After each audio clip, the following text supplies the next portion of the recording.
தேசிய ஜனநாயக கூட்டணியில் போட்டியிடும் 5 தொகுதிகளில் போட்டியிடும் தமிழ் மாநில காங்கிரஸ் கட்சியின் வேட்பாளர்கள் பட்டியலை அக்கட்சியின் தலைவர் ஜி.கே. வாசன் அறிவித்துள்ளார்.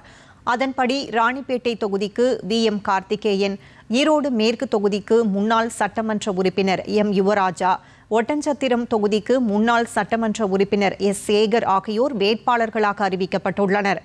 இதேபோல கும்பகோணம் தொகுதிக்கு எம்.கே.ஆர். அசோக்குமார், கிள்ளியூர் தொகுதிக்கு நிபின் சைமனும் வேட்பாளர்களாக அறிவிக்கப்பட்டுள்ளனர். மேலும் கட்சியின் தேர்தல் அறிக்கையையும் ஜி.கே. வாசன் வெளியிட்டார். பின்னர் பேசிய அவர் தாமரை சின்னத்தில் போட்டியிடுவது ஏன் என்பது குறித்தும் விளக்கினார்.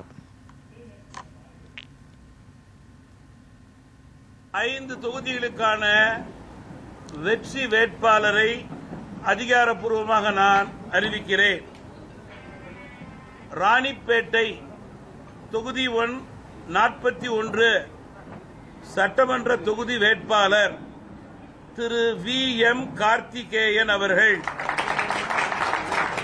மாவட்டத்தினுடைய தலைவர் ராணிப்பேட்டை மேற்கு மாவட்டம் தமிழ் மாநில காங்கிரஸ் மூப்பனார்.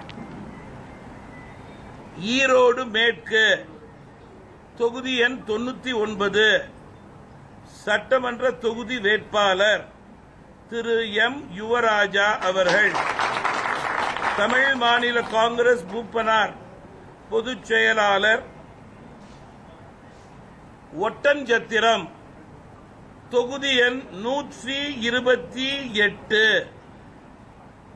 சட்டமன்ற தொகுதியினுடைய வேட்பாளர் தமிழ் மாநில காங்கிரஸ் கட்சியினுடைய மாநிலத்தினுடைய துணைத் தலைவர் முன்னாள் சட்டமன்ற உறுப்பினர் திரு விடியல் எஸ். சேகர்.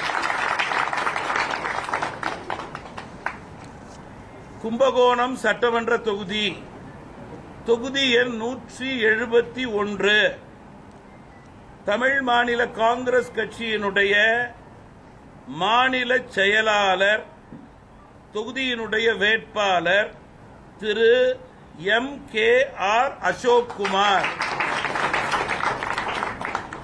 கிள்ளியூர் சட்டமன்ற தொகுதியினுடைய எண் 234 சட்டமன்ற தொகுதியினுடைய வேட்பாளர் தென்மண்டல இளைஞர் அணியினுடைய தமிழ் மாநில காங்கிரஸ் கட்சியினுடைய துணைத் தலைவர் டாக்டர் ஜே. நிபின் சைமன் அவர்கள்.